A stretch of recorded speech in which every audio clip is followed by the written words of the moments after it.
Have I been wrong all my life? Does BMW actually make better performance cars than Porsche? Well, I'm going to find out by comparing the new M4 CS in a series of comparison tests against the new 911 GT3. I'm at One Turn and you're watching Car Wow. Is my whole world order about to be turned upside down? In this video, I'll compare these cars' designs. I'll test their performance claims, I'll see how practical or impractical they really are, and decide which one is best. And I might break the habit of a lifetime. Yes, wow. Let's start off by comparing how these cars look. So the 911 GT3, to most people it just looks like a normal 911, but those who know, because you've got these vents here, these little nostrils, and you've got the front splitter there with GT3 on it. There's some visual upgrades with this bit, and this one has carbon fibre. That's an optional extra, and more on that later. It's a good looking car. Now this looks mean though, doesn't it? Here, the BMW aggressive grille really works. You've got like red accents on it, and importantly for this CS, you get carbon fibre here. It's just much more aggressive than the standard M4. These winglets here and this front splitter. Be careful going over speed humps because that could be very costly. Big thing for me though is the bonnet. Look at it. I love it with this exposed carbon fibre. This car is so aggressive. And another thing I like about it, for this CS, you get yellow daytime running lights. Now, if you don't like those, you can deselect them. From the front then, this looks like the more powerful and aggressive car. Things are different at the back though. You see, while the BMW does have some sporty add-ons like this carbon fibre boot lip spoiler and quite a nice carbon fibre rear diffuser, plus quad exhaust, just can't compete with this proper wing. This provides meaningful downforce. Also, while the diffuser on this Porsche isn't carbon fibre, there's just something more real about it. You know that's doing more diffusing than that one. I also really like the rear end of this. It just works with the central exhaust. Yes, there's only two, and you know that this has got a naturally aspirated engine, so it's going to sound amazing. They've also redesigned this part compared to the 992.1. Really like it, and this little vent here. This one makes more of a statement from the rear, and that's probably what you're going to see of these cars when you're driving on the road, the rear of them as they go past you. The M4 CS has some upgraded alloy wheels, so they're forged aluminium and they're 20s at the back and 19s at the front. As with the standard car, you have a carbon fibre roof, but unlike the standard car, you have carbon fibre mirror caps. Still fistable though, in true M tradition. Don't like this tacky little badge there. It's supposed to be an air vent. It's not an air vent, it's fake. It looks like an M4 with some extra bits added on. You could probably do this yourself, you know, with some aftermarket parts. And that brings me on to the Porsche, you see, because you can't make this shape yourself, can you? It has to be done from factory. This looks like a racing car. It really does. Alloy wheels, so these are 20s at the front and 21s at the rear. This has the upgraded magnesium alloy wheels. They're rather expensive. We'll come to that as well later on. And it's got some other bits like the carbon fibre mirror caps. They're not standard on this car, obviously. Porsche will take you for every penny you have. I like the look of these door handles, but they're just not so nice to use as the ones on the BMW. From the side, it's a non-contest. This just looks beautiful. The CS version of the M4 has the same 3-litre twin-turbo straight six as the normal M4, but it's got 20 more horsepower. So 550 in total. It has the same 650 Newton meters of torque. It drives all four wheels via an 8-speed automatic gearbox. And this big bonnet, which is made out of carbon fibre, is really handy at blocking the wind from me, and I'm keeping myself warm on the engine. Can't do any of that with a Porsche because you can't really get to the engine unless you get it on a lift. That has a 4-litre naturally aspirated flat six with 510 horsepower and 450 Newton meters of torque. Has a 7-speed dual clutch automatic gearbox which drives the rear wheels only. That weighs 1480 kilograms. This weighs 1760 kilograms. So 280 kilograms heavier. So what's that going to do to the performance? 0 to 60 is supposed to take 3.4 seconds. Left foot brake, floor the throttle. Noise control is ready. That just hooked up. That feels good. 3.1 seconds. What's the quarter mile?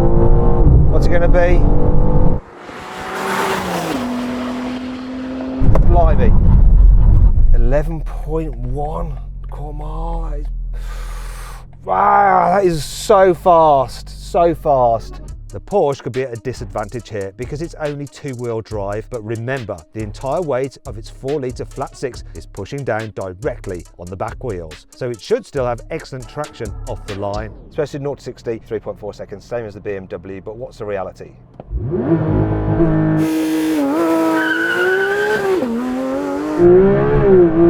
That was a good one. Yes! Yes, come on, can you beat the BMW? Ah! to 60, that's for sure.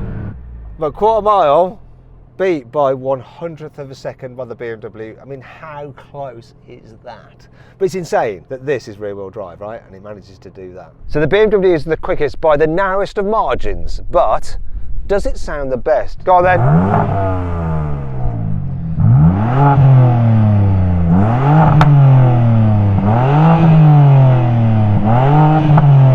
It's pretty nice, pretty nice. Cut it, cut it. Let's have a listen to a naturally aspirated flat 6. Oh, oh yeah. Okay, we've got a soft limiter, but it sounds good. Do this special stop, stop, stop, stop. Right. Stationary revving, no question, that sounds the best. Now let's hear them when they're driving.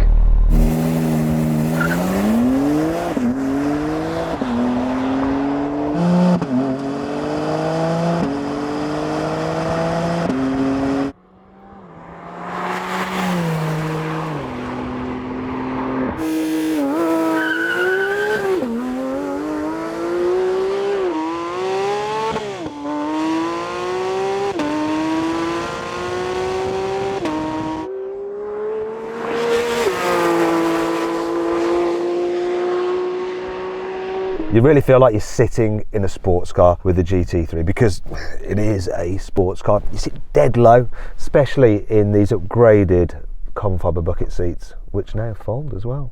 Oh, they've also got this feature. Look, you can remove the headrest. Oh, can I do it? How do you do it? There we go. See, remove it. So if you're wearing a helmet, you're not having your head pushed forward. You can tell that this car's designed for, can't you? Can I put this back on?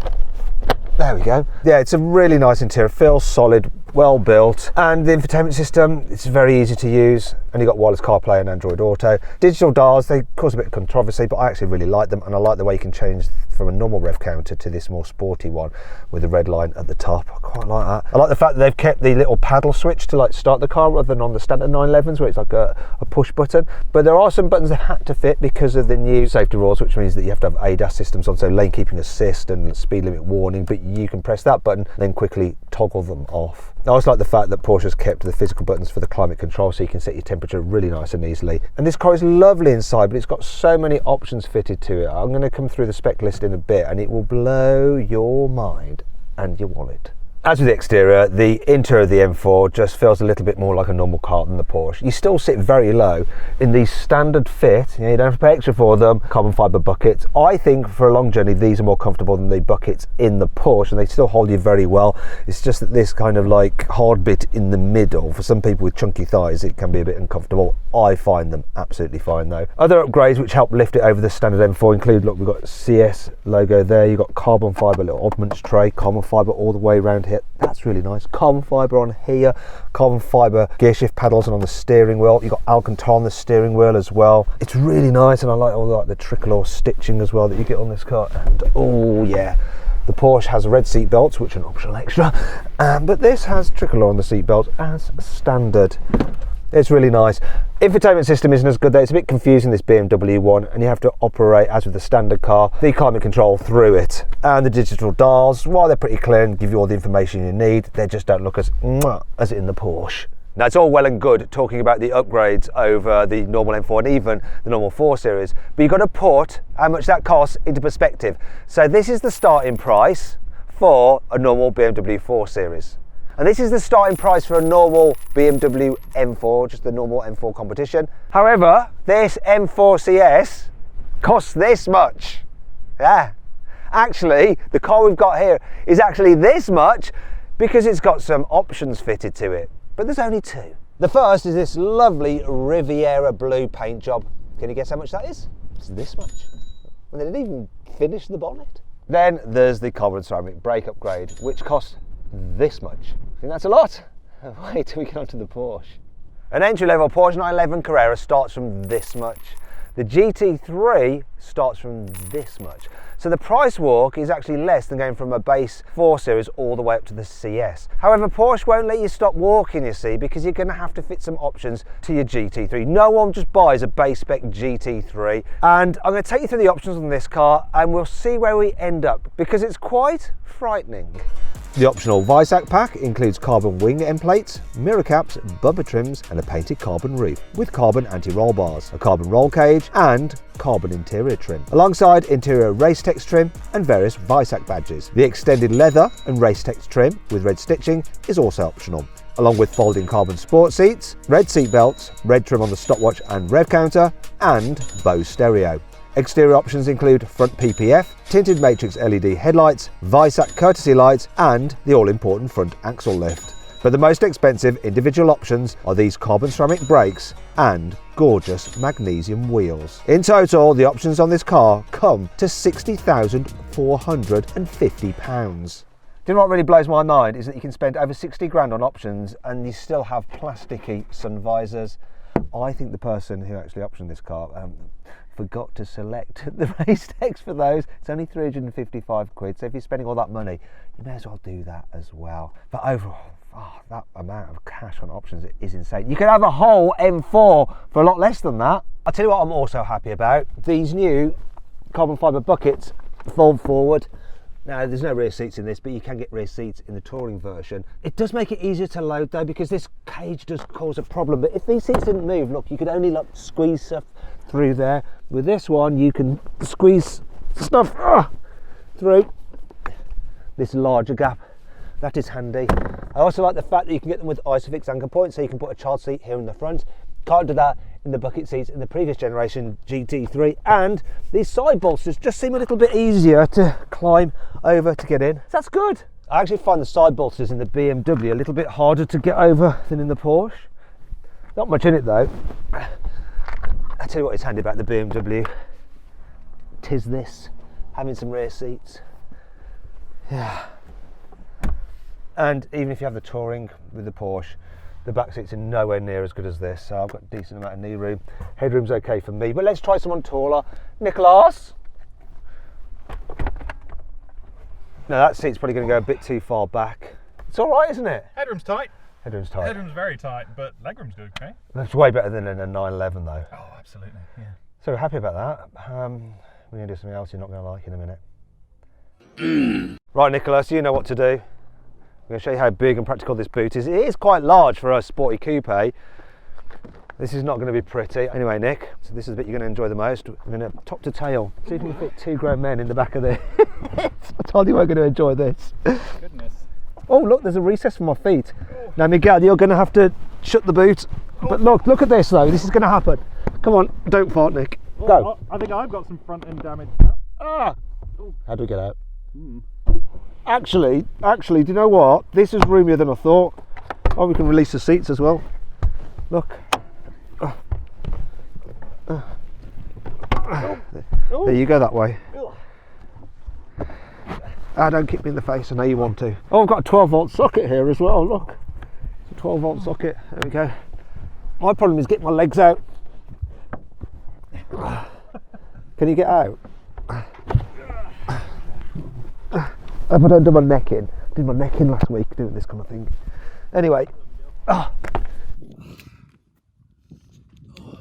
No, we're not going to contort ourselves into the very back part of the 911 to show that you can use that space, because we'll probably get stuck behind that roll cage. But here in the front you have 135 litres of stowed space, and it is quite useful. Not as useful as the 440 litres of boot space in that BMW, but yeah, I can sit in this quite comfortably. Nick, can you actually sit in there as well? You're longer of leg. If you can, that's pretty impressive.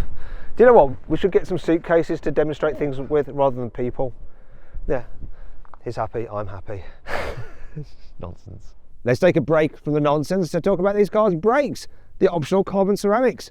So on the BMW, we've got 400mm disc up front, gripped by 6 piston calipers, and 380mm at the back, gripped by a single piston caliper. Here on the Porsche, we have 410mm at the front, gripped by 6 piston calipers, and 390 at the back, gripped by 4 piston calipers. Ooh, so Porsche's a little bit better. We've also got different tyres on the cars: Michelin Pilot Sport 4Ss, Michelin Pilot Sport Cup 2s, better when hot, better when cold.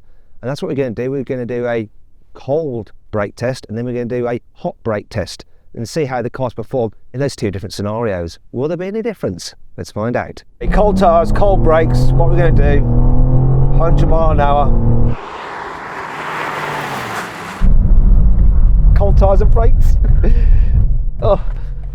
That seemed to take quite a distance. Let's have a look. 88 metres to stop from 100 miles an hour. We're going to see what the Porsche does.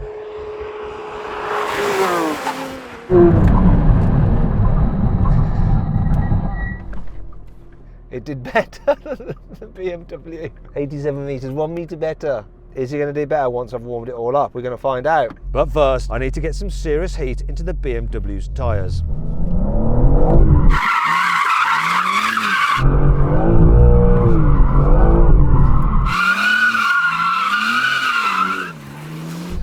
There we go. 88 metres to beat. Is that any better? Bang on the same, 88 metres. I warmed the heck out the tyres, I warmed the heck out the brakes, and it's exactly the same. Now let's warm up the tyres on the 911. So it's got this feature where you can clutch kick it. So you pull in both pedals, floor it.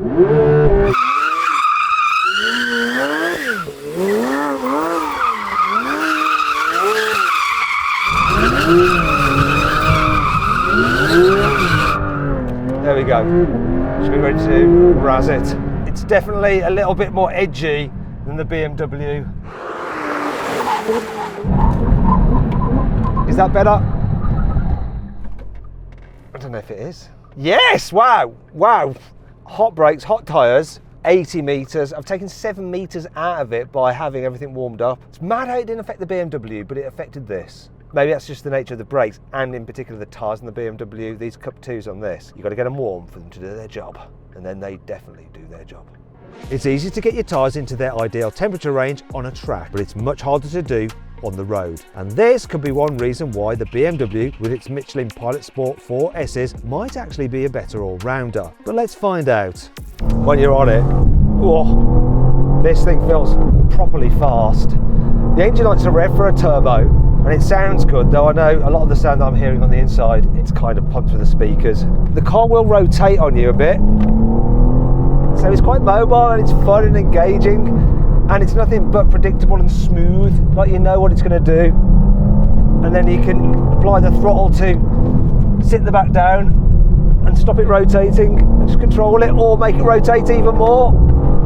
The halfway house for the traction, the MDM mode, is really well balanced, so it gives you some fun and some slip without hanging you out to dry. It is fun. And it's great, you know, you've got a car that you can use with your family. I know it's a coupe, so it's not the most practical, but still, back seats and boot does the job. And then it's a proper, like, nutty sports coupe when you want it to be.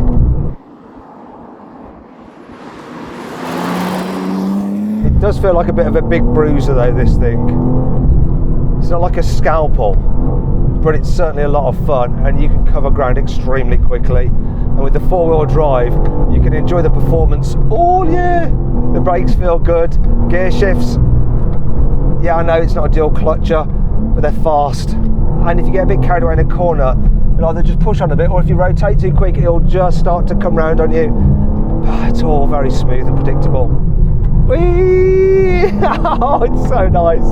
Do you know what? Drive this in isolation, you're like, yeah, what a car, what an absolute legend of a car. And just that step up over the standard M4 without any compromise in terms of like the comfort levels and just everyday usability. BMW's M division do this. When they release the special editions like the CS, they're always they have that special sauce that seems to be more than the sum of their parts. I mean, I love it, I do. But even though you could actually use this car every day, the M4 CS hasn't forgotten how to be a total hooligan. The two-wheel drive mode is pretty cool as well, because you can just give it a lot of slidey slide.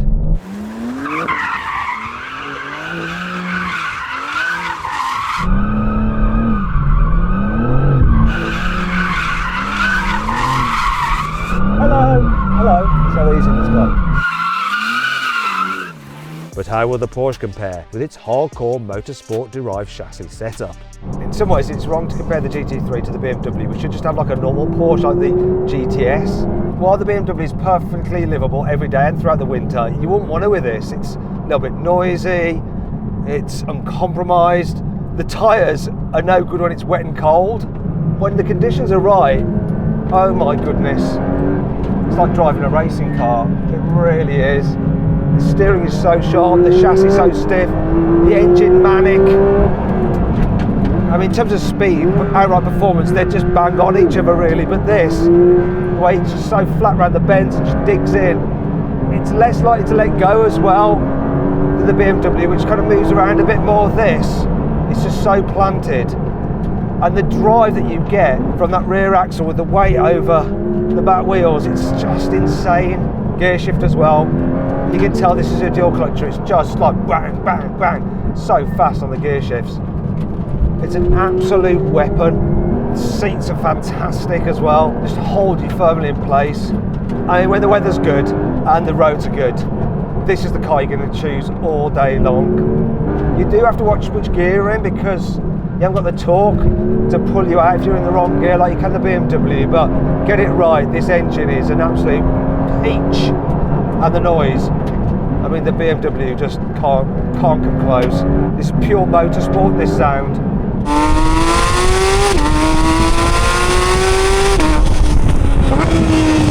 And you can really feel it dancing underneath you when you do chuck it about. Oh, what an absolute weapon this is.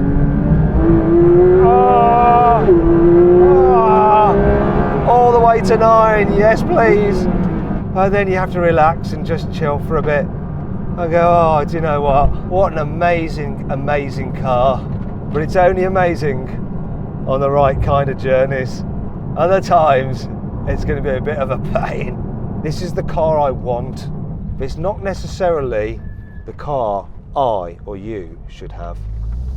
So then, which car is best? Well, technically, it's the Porsche GT3. However, you can only really enjoy it if the conditions and the situation is right, whereas the BMW you can enjoy more of the time and all year round. So my final verdict is this: if you're having it as a second car, choose the Porsche. If you're having it as your only car, choose the BMW. I hope that makes sense. I hope you enjoyed the video. If you did, give it a like.